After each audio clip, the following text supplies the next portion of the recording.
I always thought my life was a steady rhythm, a predictable melody played on strings I'd tuned myself. My name's Daniel, and I'd been married to Claire for 12 years. She was the kind of woman who turned heads, sharp cheekbones, eyes like polished jade, and a laugh that could pull you into her orbit.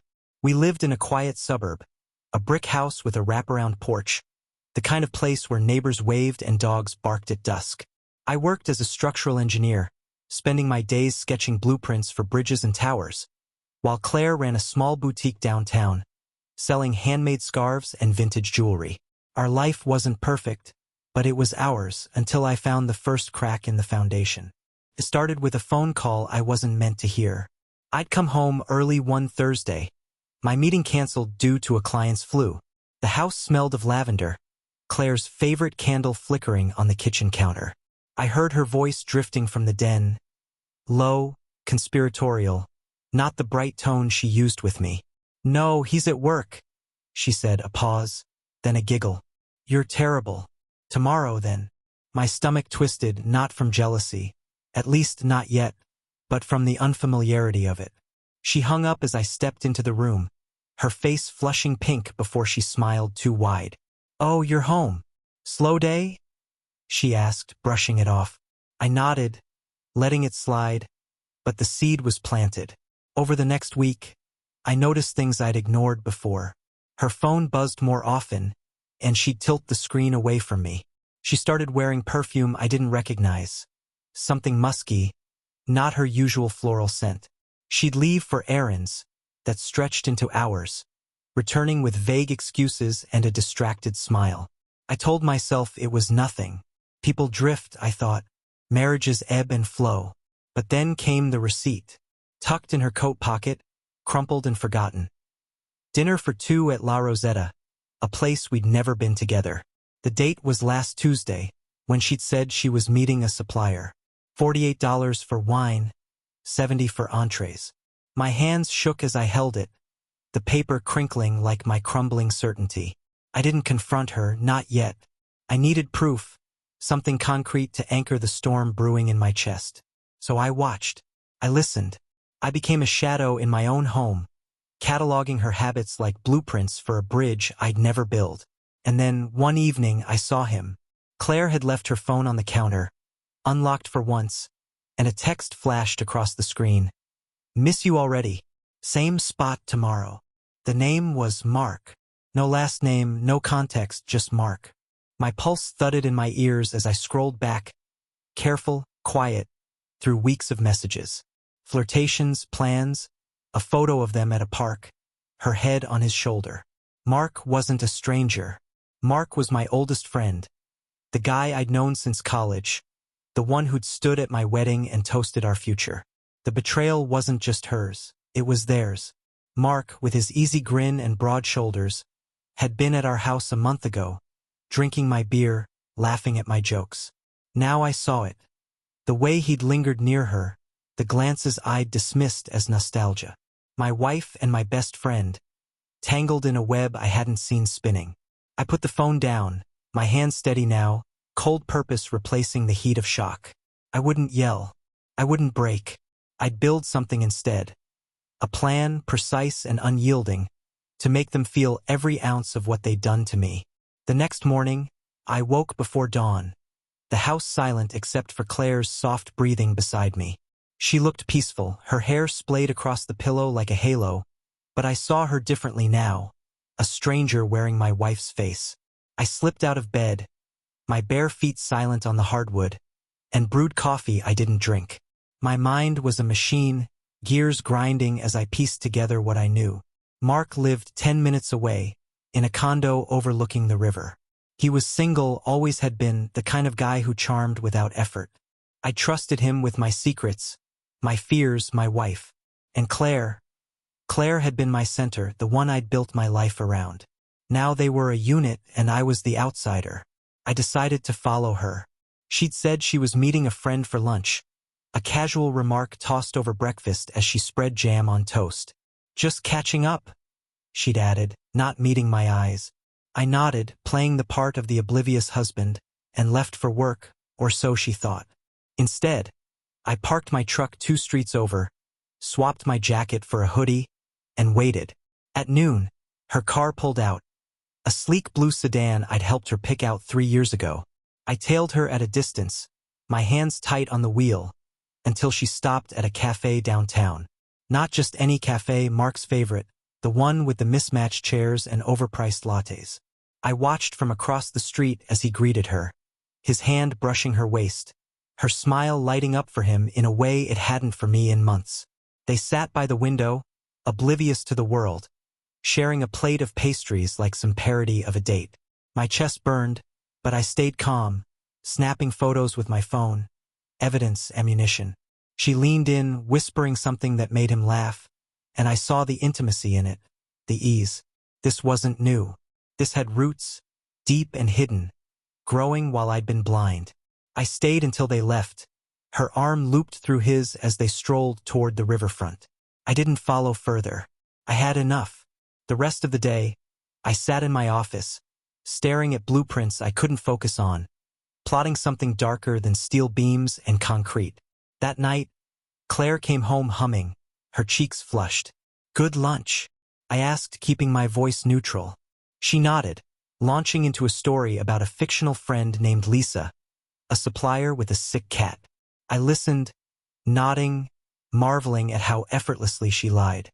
The deception was a craft she'd mastered, and I'd been her willing apprentice, believing every word. But now I saw the seams, the cracks in her performance. I didn't call her out. Instead, I smiled, poured her wine, played the husband she thought I was. Inside, I was forging a different role, judge, jury, executioner of something she wouldn't see coming. The idea came to me later, as I lay awake beside her sleeping form. Revenge couldn't be simple. It had to be precise, a structure built to last, to haunt. Mark was the key, his pride, his reputation, the life he'd curated so carefully. And Claire, she thrived on control, on being adored. I'd take that from them both, piece by piece, until they stood on nothing. I'd use what I knew: Mark's habits, Claire's routines, the trust they'd exploited. By morning, I had the outline, a plan so cold it felt like steel in my veins. I'd start with Mark, unravel him first, then let Claire watch it all collapse. Mark was predictable, a creature of routine. Every Wednesday, he played pickup basketball at the community center, a ritual he dragged me to years ago before work consumed my evenings. I knew the court, the guys, the way he'd linger after, sweaty and grinning, flirting with anyone who'd listen. That's where I'd begin. I took the day off, called in sick with a cough I faked over the phone, and drove to the center. The air smelled of rubber and dust, the squeak of sneakers echoing as I slipped into the bleachers, cap low over my eyes. Mark was there, all swagger, dribbling like he owned the place. I watched, my phone recording every move, every laugh, every glance at the women stretching nearby. After the game, he did what I knew he would, headed to the bar across the street, a dive called Rusty's with neon signs and sticky floors. I followed, keeping my distance, blending into the lunchtime crowd. He ordered a beer, chatted up the bartender, a redhead with a tired smile. Then his phone buzzed, and I saw him grin, typing something quick. I edged closer, pretending to study the menu, and caught her name on his screen. Claire. "Can't wait," he'd written. My jaw tightened, but I stayed still, a predator biding time. I needed more than this, something tangible, something to twist. I left before he did, drove to his condo, and parked a block away. I'd been there dozens of times, knew the layout. Open-plan living room, balcony with a river view, bedroom down the hall. His spare key was still under the fake rock by the door, trusting fool. I let myself in, the place smelling of his cologne, a scent I'd once teased him about. Photos lined the walls, him hiking, him at my wedding, him with Claire at a barbecue last summer. I paused at that one, her hand on his arm, my own face cropped out. My stomach churned, but I pushed it down, focusing on the task. I planted the first seed, a tiny camera, no bigger than a button, tucked into the bookshelf facing his couch. I'd ordered it online weeks ago, after the receipt, anticipating this moment. It streamed to my phone, a live feed I could check anytime. If they met here, and I knew they would, I'd have it all. Every word, every gesture, undeniable proof. I didn't stop there. I rifled through his desk, found a stack of business cards for his consulting gig, and pocketed a few. I'd need them later. Before I left, I adjusted the photo of us three, tilting it just enough to notice. A subtle jab, a whisper of my presence. That night, Claire was late again, claiming a shipment delay at the boutique. I nodded, offered to heat up dinner, watched her sip wine with that distant look. "Everything okay?" I asked, testing her. She smiled too quick. "Just tired," she said, and I let it drop.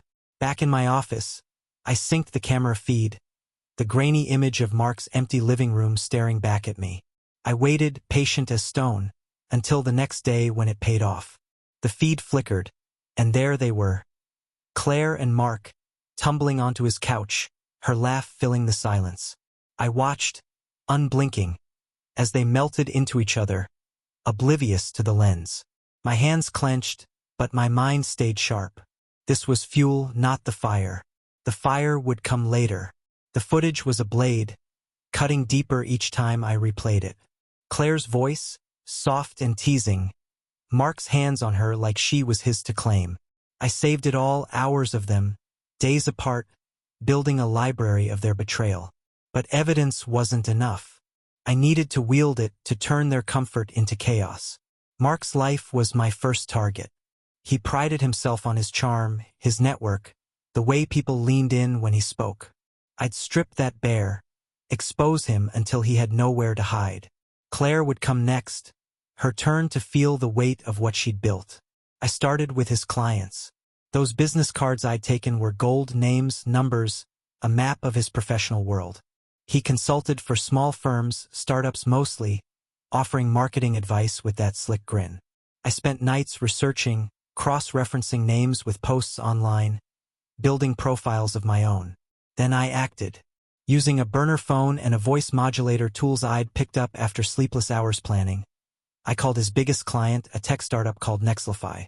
"You should know who you're working with," I said, my voice a robotic growl. "Check your email." I'd sent them clips. Not the full footage, just enough. Mark and Claire, tangled on the couch, her wedding ring glinting in the light. I signed it, concerned friend. Nexlify dropped him within a day. I saw the fallout on his social media. Vague posts about trust and moving forward. His usual bravado dimmed. I didn't stop there. I hit 2 more clients, same method, different clips. Each time, I watched his world shrink, his confidence fray. He called me once, voice tight. "Dan, you hear anything weird?" Some nuts spreading lies about me. I played dumb, sympathetic. "That's rough, man. Hope it blows over." He didn't suspect me. Not yet. I was still the friend, the husband, the fool. Claire noticed too. "Mark's been off lately," she said one night, stirring soup like it was casual chatter. "Something about work." I nodded, hiding my smirk. "He'll bounce back," I said, knowing he wouldn't. She didn't push, but I saw the worry in her eyes, the first crack in her facade. I fed it, subtle but steady. "Heard he lost a big contract," I added later, watching her pause mid-sip. "Really?" she asked, too quick. I shrugged. "Just rumors." She changed the subject, but the seed was there, sprouting doubt. Meanwhile, I built the next phase. Mark's condo had a landlord, a nosy guy named Pete who'd complained about noise at my last visit. I called him anonymous, voice masked again. "Your tenant's running a circus up there," I said. "People in and out, loud all hours." I sent him a still from the footage. Claire leaving at dawn, hair mussed. Pete didn't need much. He'd been itching for a reason to snoop. 2 days later, Mark texted me, furious. "Landlord's on my case, threatening to evict." I texted back, all concern. "That's crazy. What's his problem?" Inside, I smiled. The walls were closing in. By now, Mark's life was a house of cards, trembling in the wind I'd stirred. His clients were gone, his landlord circling, his easy charm cracking under pressure. Claire felt it too, though she hid it behind tight smiles and longer hours at the boutique. I kept my mask on. Attentive husband, supportive friend, while I tightened the screws. The footage was my arsenal, but I hadn't used it all. I had hours of them, moments so raw they'd shred any defense. I'd held back, waiting for the perfect strike. Now I saw it, Mark's birthday a week away. He always threw a party, a loud, crowded affair at his place. This year, I'd make it unforgettable. I planned it like a project, every detail locked in place. First, I hacked his guest list. Easy enough, since he'd emailed me a draft months ago, back when we were still buddies. I cross-checked names with the footage, picking out mutual friends who'd recoil at the truth. Then I set up a projector, small and discreet, the kind I'd used for presentations at work. I synced it to my phone, loaded it with a curated reel. 10 minutes of Claire and Mark, laughing, touching, living their lie. The audio was clear, her voice calling him baby, his murmurs against her neck. It was a gut punch, even for me, but I steeled myself. This was justice. The night of the party, I arrived early, offering to help set up.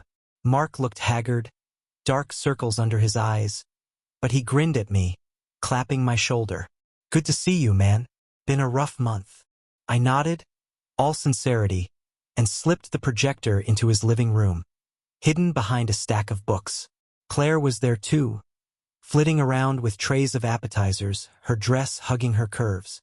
She kissed my cheek, a hollow gesture, and I smiled back, my skin crawling. The guests trickled in, friends, colleagues, a few neighbors, filling the condo with chatter and clinking glasses. I waited, biding time, until the room was packed. Halfway through, Mark stood on a chair, beer in hand, toasting the crowd. Thanks for sticking with me, he said, voice rough. Means a lot. That was my cue. I tapped my phone, and the projector hummed to life, casting light across the wall. At first, no one noticed, just a flicker, a shadow. Then Claire's laugh cut through the noise, loud and unmistakable, and heads turned. The reel played, her on his lap, his hands on her thighs, their whispers filling the silence. Gasps rippled through the room, then murmurs, then shouts. Mark froze, beer slipping from his hand, shattering on the floor. Claire's face drained of color, her tray clattering as she stared at me, realization dawning. I didn't flinch. Happy birthday, I said, loud enough for everyone to hear, and walked out, leaving them to the wreckage. The crowd erupted behind me. Yells, questions, the sound of their world collapsing. I didn't look back. This was just the beginning. Claire would come home, and I'd be waiting, ready to finish what they'd started. I drove home through the night, the hum of the engine steady against the chaos in my head. The party's collapse replayed in my mind. Mark's stunned silence, Claire's pale face, the crowd's outrage swelling like a tide. I'd lit the match, and now the fire was theirs to escape. My hands gripped the wheel, knuckles white, but my thoughts were clear, sharp as blueprints. This wasn't the end, it was the pivot, the moment I turned their betrayal into my design. Claire would come home soon, scrambling for excuses, and I'd be ready. The house loomed ahead, dark and quiet, a stage I'd set with care. Inside, I poured a glass of bourbon, letting it sit untouched on the counter. I didn't need the burn, I was already fueled by something colder. I moved through the rooms, methodical, gathering pieces of her life. A scarf she'd knitted, a photo of us at the beach, her favorite mug with the chipped handle. Small things, but they'd serve a purpose. Then I waited, perched on the couch, the silence thick around me. Headlights swept the driveway an hour later, her car door slamming with a force that echoed. She burst in, hair wild, eyes darting like a trapped animal. Daniel, what did you do? Her voice cracked, high and desperate. I stayed still, letting her words hang. That thing at the party. You set it up. She stepped closer, hands trembling. How could you? I met her gaze, calm as stone. How could I? I repeated, slow, deliberate. That's rich, Claire. Tell me about Mark. Tell me about the lunches, the late nights, the lies. Her mouth opened, then closed, a fish gasping for air. She sank onto a chair, burying her face in her hands, but I didn't soften. This was her mess, and I'd make her wade through it. She tried to explain, stammered about loneliness, about Mark being there when I was busy with work. It wasn't planned, she said, tears streaking her cheeks. It just happened. I laughed, a hollow sound that made her flinch. Just happened? For months? In his condo, in our life. I stood, towering over her. I saw everything, Claire. Every whisper, every touch. You didn't just break us. You broke me. She sobbed harder, reaching for my hand, but I pulled back. Don't, I said, voice low. You don't get to touch me anymore. I left her there, crumpled and crying, and retreated to my office. The bourbon came with me this time, a sip burning my throat as I opened my laptop. The camera in Mark's condo was still active, though the feed was dark now. Party over, guests gone. I'd use it again, but not yet. Claire's punishment needed its own shape, something to match her vanity, her need for control. I scrolled through her boutique's website, all pastel colors and curated charm. She'd built it from nothing, her pride on display in every scarf and trinket. An idea sparked, bright and cruel. I'd dismantle that too, brick by brick, until she had nothing left to hold. Morning came, gray and heavy, the house a battlefield of silence. Claire was gone when I woke, her car missing, a note on the counter. Need space. I'm sorry. I crumpled it, tossing it into the sink. Sorry didn't fix this. Sorry didn't erase the months of her and Mark, their laughter still ringing in my ears from the footage. I showered, dressed, and drove to her boutique, the quaint little shop with its hand-painted sign. She wasn't there, probably hiding at her sister's or licking her wounds with him, but that didn't matter. I had a key, a spare she'd given me years ago, and I let myself in. The place smelled of her, lavender and linen, a scent I'd once loved. Shelves lined the walls, draped with scarves, glittering with jewelry, a testament to her taste. I walked the aisles, fingers brushing silk, my mind churning. She'd poured herself into this, a sanctuary I'd funded with late nights at work while she'd been elsewhere, tangled with Mark. I started small, rearranging displays, swapping price tags, subtle chaos she'd notice later. Then I went deeper. Her ledger sat behind the counter, a leather-bound book of sales and suppliers. I flipped through it, memorizing names, numbers, the lifeblood of her business. Back home, I got to work. Using another burner phone, I called her biggest supplier, a yarn wholesaler in Portland. This is Claire's assistant, I lied, voice smooth. We're scaling back. Cancel the next shipment. They hesitated, asked for confirmation. She's tied up today, I said. Emails delayed. She'll follow up. They bought it. I hit 3 more suppliers, jewelry, fabric, a local potter, same story, same result. Orders stalled, deliveries halted. By noon, her pipeline was dry, and she wouldn't know until it was too late. I pictured her face when the shelves emptied, her panic as customers drifted away. It wasn't enough, but it was a start. She called that afternoon, voice shaky. Dan, we need to talk. Really talk. I agreed, neutral, inviting her home. She arrived at dusk, eyes red, clutching a bag like she'd packed for a night away. I messed up, she said, standing in the doorway. I know that, but we can fix this. I let her in, poured her tea, listened as she spun a tale of regret and promises. Mark's out of my life, she swore. It's done. I nodded, sipping my own tea, tasting the lie. She didn't know I'd seen her car near his condo that morning, caught on a traffic cam I'd hacked. Done? Not even close. I played along, letting her think I was softening. Maybe we can try, I said, watching relief flood her face. It was a feint, a beam in the structure of my plan. She'd relax, let her guard down, and I'd strike harder. That night, I emailed an anonymous tip to a local blogger, someone who thrived on small-town gossip.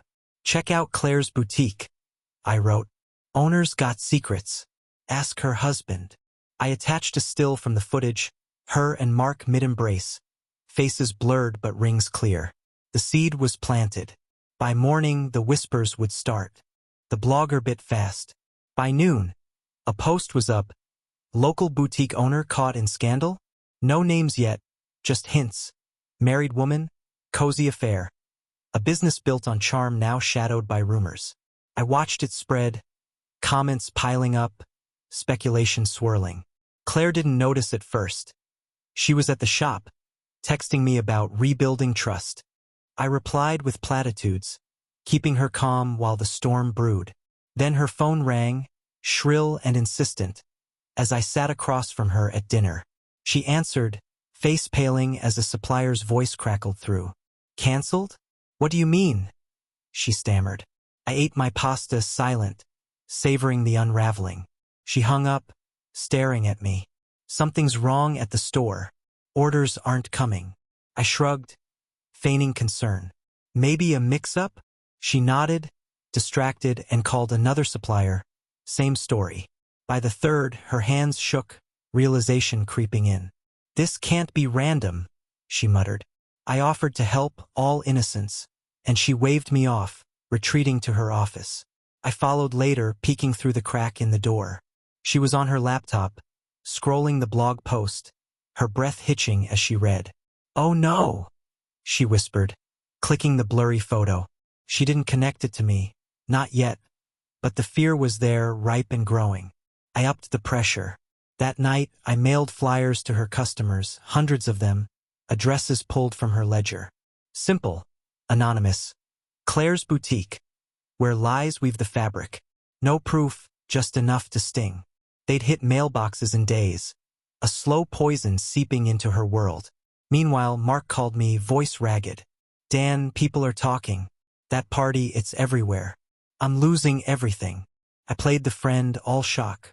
That's awful. Who'd do this? He rambled about enemies, never suspecting the one on the line. I hung up, satisfied. His ruin was nearly complete. Hers was catching up. Claire stayed late at the shop the next day, frantic, trying to salvage what she could. I drove by, saw her through the window, pacing, phone pressed to her ear, shelves half empty. I didn't stop. Instead, I met a guy I'd found online. A printer, discreet, cash only. I handed him a stack of bills and a file. Posters of that same blurry photo, captioned, "Know who you trust." He didn't ask questions. By morning, they'd be plastered downtown, unavoidable. She'd see them, her customers would see them, and the boutique would choke on the scandal. When she came home, she was a ghost, hollow-eyed, clutching a coffee like it was her lifeline. It's falling apart, she said, voice flat. The store, everything. I hugged her, the dutiful husband, murmuring comfort while my mind raced ahead. She leaned into me, fragile, and I felt the weight of her trust. Ironic, brittle, mine to break. The posters would hit tomorrow. The flyers would land soon. Her world was a tower, and I'd rigged every beam to fall. The posters went up overnight, a silent invasion. I woke early, drove downtown and saw them. Grainy images of Claire and Mark, stark against brick walls and lampposts. People paused, whispered, snapped photos. I lingered at a cafe across from the boutique, nursing a coffee as the morning crowd thickened. Claire arrived at 9, unlocking the door, then froze. Her head turned, slow, taking in the posters. Her bag slipped from her shoulder, hitting the pavement with a thud. She stumbled inside, and through the window, I saw her slump against the counter, hands over her face. The first customers came, then left quickly, their faces tight with judgment. My phone buzzed, her name on the screen. I let it ring, sipping my coffee, until she tried again. I answered, voice soft. Hey, what's up? She was sobbing, words tumbling out. Dan, it's everywhere, posters, rumors. The shop's dead. No one's coming. I feigned shock, promised to head over, and hung up. I didn't go. Instead, I watched from afar as the day unraveled her. A reporter showed up, local paper, notepad in hand, sniffing the scandal. Claire waved him off, but he lingered, scribbling. By noon, the blog had a follow-up. Boutique owner's affair confirmed? Her phone must have been a war zone, suppliers, friends, customers abandoning ship. Mark called me next, frantic. Dan, you see this? Posters all over. Someone's out to get me. His voice was a wreck, paranoia seeping through. Claire's a mess too. We're done, man. I ended it. I bit back a laugh, offering sympathy. That's brutal. Hang in there. He didn't know I'd seen them together yesterday. A grainy still from his condo camera, her sneaking in, him pulling her close. Ended? Another lie. I let him ramble, storing every word for later. His desperation was a gift, a lever I'd pull when the time was right. That night, Claire came home defeated. Her boutique key dropped on the table like a surrender. It's over, she said, staring at the floor. I can't keep it going. Everyone knows. I sat beside her, arm around her shoulders, playing the part. We'll figure it out. I lied, feeling her tremble. She didn't suspect me. Grief blinded her. Guilt kept her docile. I suggested a break, a trip to clear her head. She nodded, numb, and I smiled inside. A trip would isolate her, strip her last defenses. I booked a cabin upstate, remote, no signal, just her and her thoughts. And me, of course, with the final act in hand. Before we left, I mailed the flyer's second wave, personalized this time, to her closest friends, her sister, her yoga group. Same photo, sharper now, with a note. Ask Claire about Mark. They'd arrive while we were gone. A time bomb ticking in her absence. She'd return to nothing. No business, no allies, just the ashes I'd left. I packed the car, her suitcase light, her spirit lighter, and drove us north. The cabin waited, a trap disguised as salvation. The cabin was a relic, wooden walls, creaking floors, a lake shimmering beyond the trees. Claire stared out the window as we arrived, silent, her reflection a ghost in the glass. I carried our bags inside, set them by the hearth, and built a fire, the crackle filling the void between us. She sat on the couch, knees drawn up, a shell of the woman I'd married.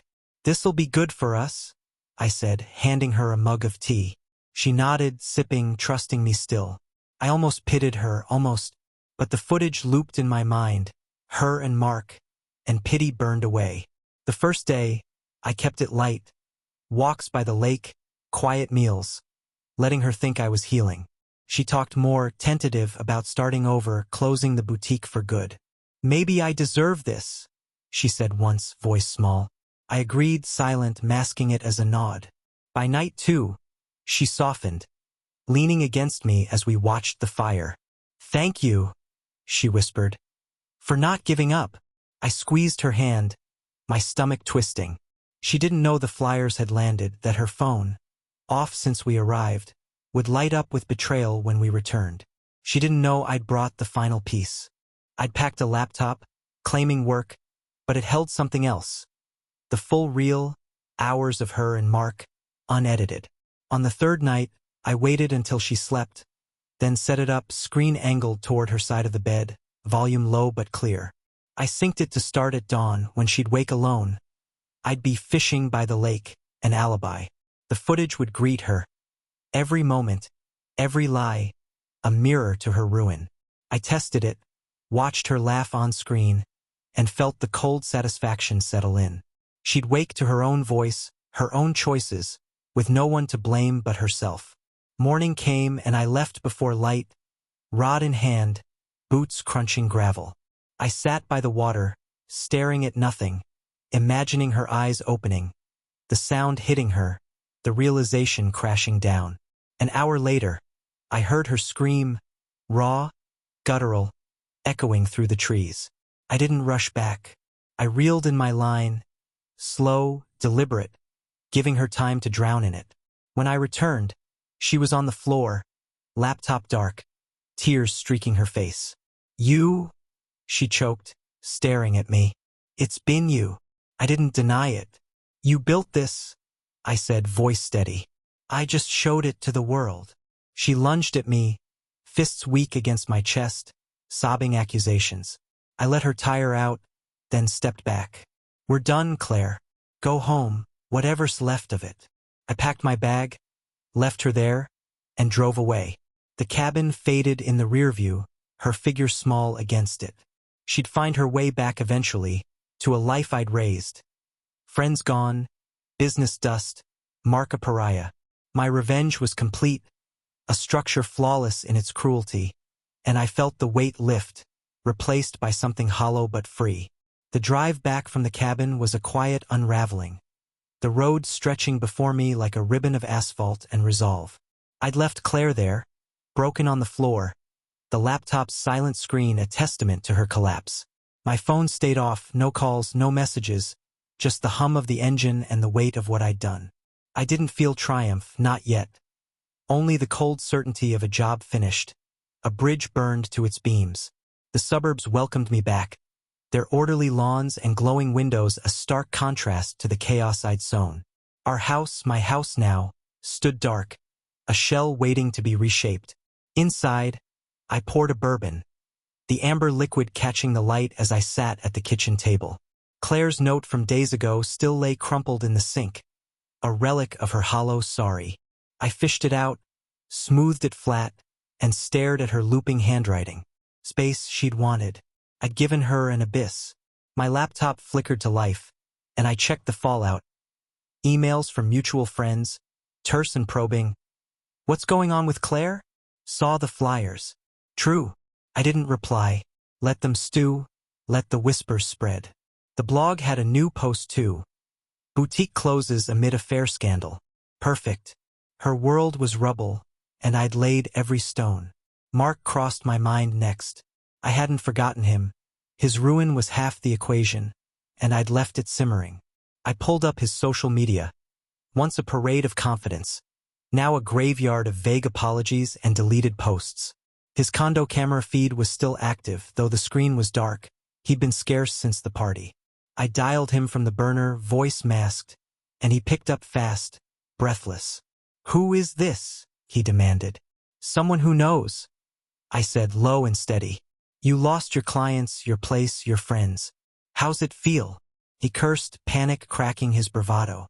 "Leave me alone." I hung up, smiling. He'd feel me for years. Claire would return soon. Stranded at the cabin without a car, she'd call someone, limp back to face the wreckage. I had time to prepare, to twist the knife deeper. I gathered her things. Clothes, books, the trinkets she loved, and boxed them methodical like archiving a life. The wedding album went last, its glossy pages a museum of lies. I didn't burn it, too dramatic. Instead, I'd use it, a final piece in the puzzle. By midnight, the house was mine again, her presence reduced to cardboard and dust. I slept soundly, dreaming of steel and silence. Morning brought a text from her sister. "Lisa, Claire's with me. She's a mess. What happened?" I typed back, neutral. "Ask her."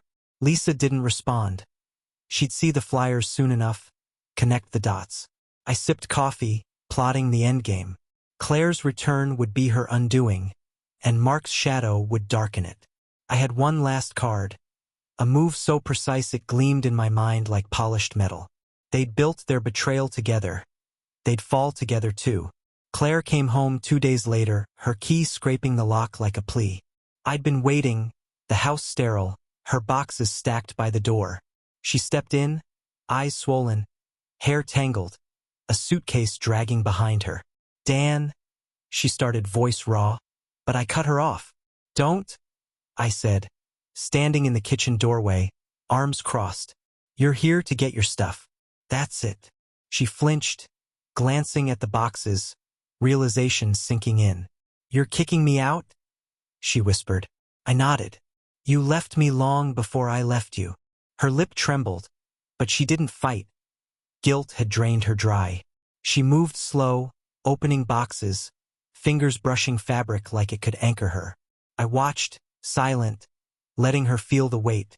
Then I handed her the wedding album, its cover pristine. "Take this too," I said. She hesitated, opened it and gasped. A photo of her and Mark, taped over our vows, their faces sharp from the condo footage. "Where'd you get this?" she choked. I shrugged. "Does it matter?" She slammed it shut, tears spilling, but I didn't relent. "You made your choice, Claire. Live with them." She packed faster, sobs punctuating the silence, and hauled the boxes to her car alone. I didn't help. With her gone, I turned to Mark. His condo was empty now. Pete had evicted him, the camera feed showing bare walls and echoes. I tracked him to a cheap motel downtown, a tip from a mutual friend who'd soured on him.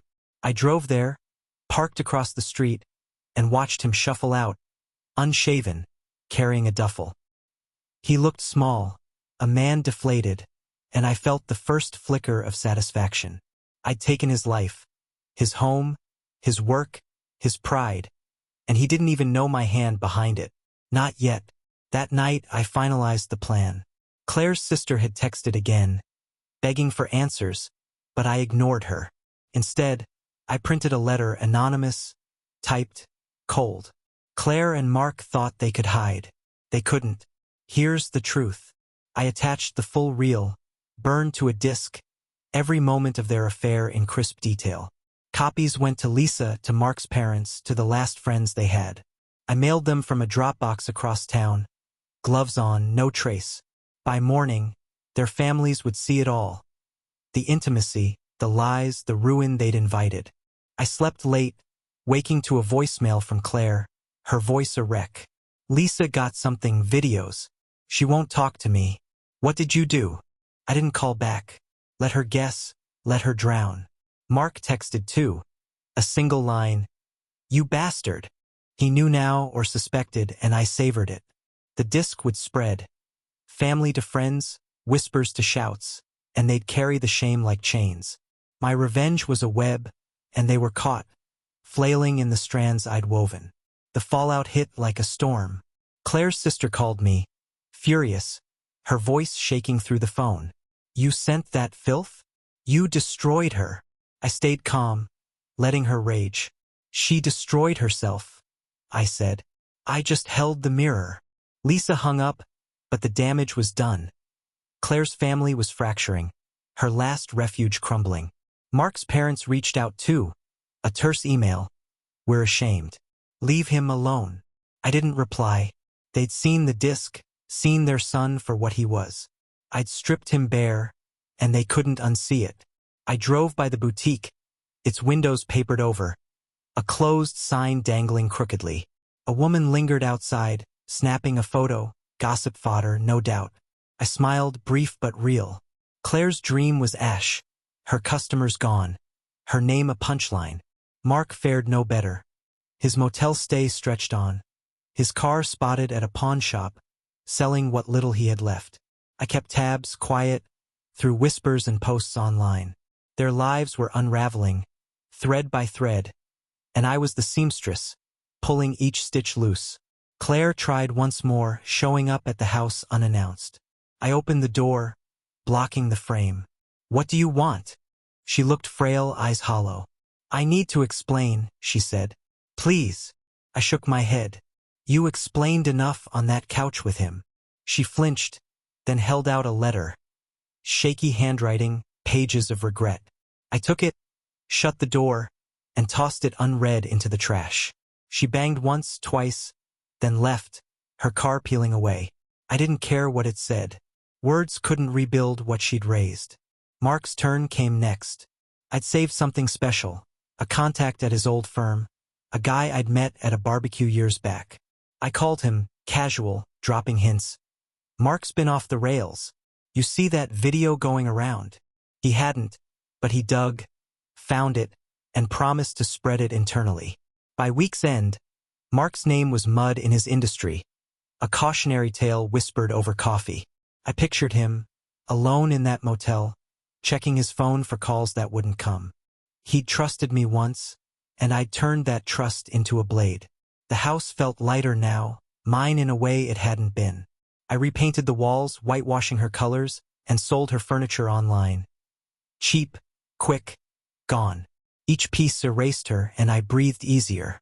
The revenge was nearly complete, but one thread dangled. They still had each other, a fragile lifeline.